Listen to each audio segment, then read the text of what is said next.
দিনের ভোট রাতে হয়েছে। এটা তো নির্বাচন বলে না, এটাকে বলে যে কি বলে সার্কাস। 12 তারিখের নির্বাচন যদি কেউ বানচাল করার চেষ্টা করে, আমি মনে করি জনগণের শক্তিতেই সবকিছু ধূলিসাৎ হয়ে যাবে। বাংলাদেশের ইতিহাসে সবচেয়ে দামি নির্বাচন ইনশাল্লাহ হবে। যেহেতু স্বৈরাচার দোষর নাই, দিনের ভোট দিনই হবে, দিনের ভোট আর রাতে হবে না। যেভাবে নির্বাচন হওয়ার কথা সেভাবে তো নির্বাচন হয়নি, দিনের ভোট রাতে হয়েছে। এটা তো নির্বাচন বলে না, এটাকে বলে যে কি বলে সার্কাসের মতো হয়েছে। এটা তো নির্বাচন নয়। এটা নিয়ে আমার কোনো ইন্টারেস্ট নাই। এত বিগত 3 ট্রামে যা করছে এটা তালবাহানা। এটা কোনো জনগণের ভোট ছিল না, এটা ছিল তাদের স্বৈরাচারের দিনের ভোট রাতের করা। এবার নির্বাচনে জনগণের ভোটে যে সরকারি গঠন হোক না কেন, সে যে পক্ষই আসুক, যে রাজনৈতিক দলই আসুক না কেন, আমি মনে করি দেশের পরিভাব বা দেশের প্রভাব, দেশের উন্নয়ন সব কিছু পাল্টে যাবে। কারণ দুর্নীতি মুক্ত এখন বাংলাদেশ গড়ার চেষ্টায় সবাই যারা রাজপথে আছে প্রত্যেকেরই একই একান্ত কাম্য যে জনগণের ভোটে নির্বাচিত হবার পরে দেশের উন্নয়ন করবে। কারণ দেশটা অনেক ক্ষতির মুখে আছে। দেশে বিভিন্ন রকমের রাজনৈতিক দল আছে, কোনো পক্ষ একটু ভালো করতে চায়, কোনো পক্ষ একটু ঘোলাটে করতে চায়, কেউ একটু কোনো কিছু ভালো দেখলে তার জলে তখন সেটা বানচাল করার জন্য চেষ্টা করে। এটা করবেই।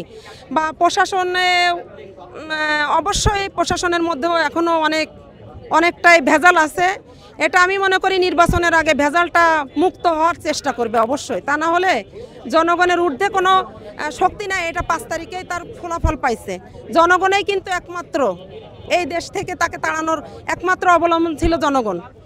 যার 12 তারিখের নির্বাচন যদি কেউ বানচাল করার চেষ্টা করে, আমি মনে করি জনগণের শক্তিতেই সবকিছু ধূলিসাৎ হয়ে যাবে। না, নির্বাচনের পরিবেশ তো যথেষ্ট ভালো, অনেক সুন্দর পরিবেশ। আজকে তফসিল ঘোষণার মাধ্যমে সেটা প্রমাণ হয়ে গেল। দেশে নির্বাচন হবে এবং সেই নির্বাচন হবে সুষ্ঠু এবং নিরপেক্ষ নির্বাচন।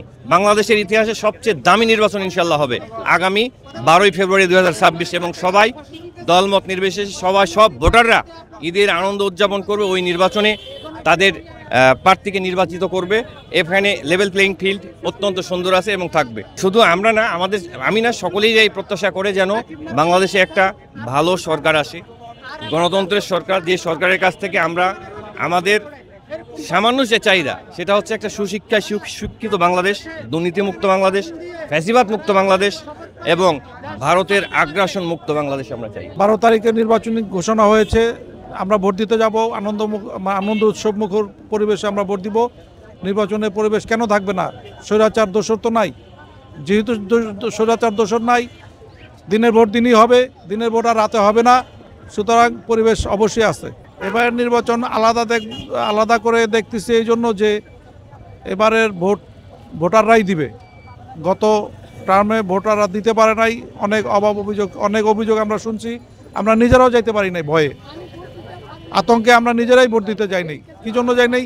যে আমাদের আগে যারা গেছে সকালবেলা তারা বলে যে নির্বাচন ওইখানে আমার ভোট হয়ে গেছে। কিভাবে হলো সে জানে না। তাহলে আমরা কেন যাব? আমরা আর যাই নাই ভোট দিতে। এখন 12 তারিখে যে নির্বাচন তফসিল ঘোষণা হয়েছে, আমরা আনন্দ মুখর পরিবেশে ভোট দিতে যাব। নির্বাচনের প্রত্যাশা জনগণ আগে থেকে অনেক সচেতন হয়েছে। জনগণ জানতে পেরেছে যে এই দেশের মালিক তারা নির্বাচিত করে যাকে ভোট দিয়ে সংসদে পাঠাবে সেই তাদের কথা বলবে।